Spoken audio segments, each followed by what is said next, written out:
Welcome friends, জনগণনা কাজের সাথে যুক্ত আধিকারিকদের অন ডিউটি প্রসঙ্গে আজকে আমি ডিসকাস করব।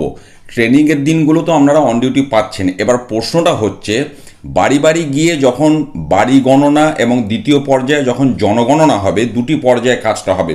প্রথম পর্যায়ে হচ্ছে বাড়ি গণনা, দ্বিতীয় পর্যায়ে জনগণনা।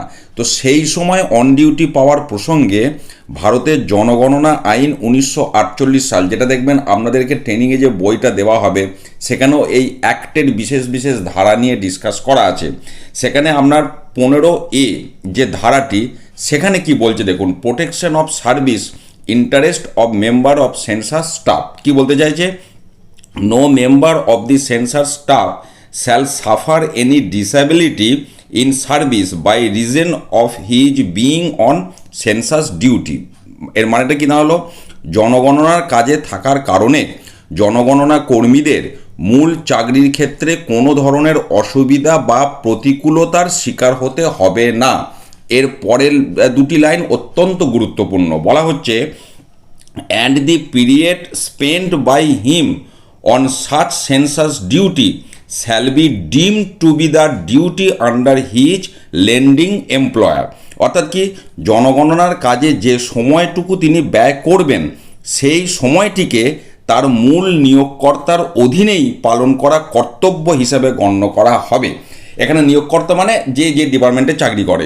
তো তার মানে এই যে দুটি লাইনে পরিষ্কার বলা হলো যে জনগণনার কাজের সময় তিনি যে সময়টা ব্যয় করবেন সেটা তাকে অন ডিউটি বলেই গণ্য করা হবে, মূল চাকরিতে অন ডিউটি। এই বিষয়টাই পরিষ্কার এখানে বলতে চাইছে। এবং শেষের দুটো line, and any duty performed under this act shall not in any manner affect the right of promotion or other advancement in his original service. অর্থাৎ এই আইনের অধীনে পালন করা কোনো দায়িত্ব কোনোভাবেই তার মূল চাকরিতে পদোন্নতি বা অন্যান্য সুযোগ সুবিধা পাওয়ার অধিকারকে প্রভাবিত বা ক্ষুণ্ণ করবে না। অর্থাৎ এখানে যেটা পরিষ্কার বলা আছে, আপনি যদি ডিউটি আওয়ার্সে, আপনার যেটা ডিউটি আওয়ার্স, সেই ডিউটি আওয়ার্সে যদি জনগণনার কাজ করেন সেক্ষেত্রে আপনি সেই সময়টুকু অন ডিউটি পাবেন। এটা এখানে পরিষ্কার বলা আছে।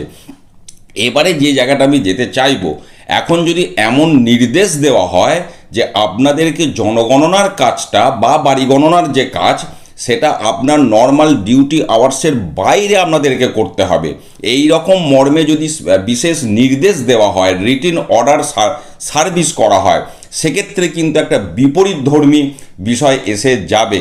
আপনারা ট্রেনিংয়ে যান, ট্রেনিংগুলো করুন, এবং যদি এমন কোনো নির্দেশ আপনাদেরকে দেওয়া হয় যে আপনাদেরকে জনগণনার যে দায়িত্ব বা যে সময়টা সেটা নর্মাল ডিউটি আওয়ার্সের বাইরে করতে হবে, সেক্ষেত্রে অবশ্যই তখন আমরা এই বিষয়টিকে নিয়ে আবার আলোচনা করব। ভালো থাকুন, সুস্থ থাকুন, ধন্যবাদ।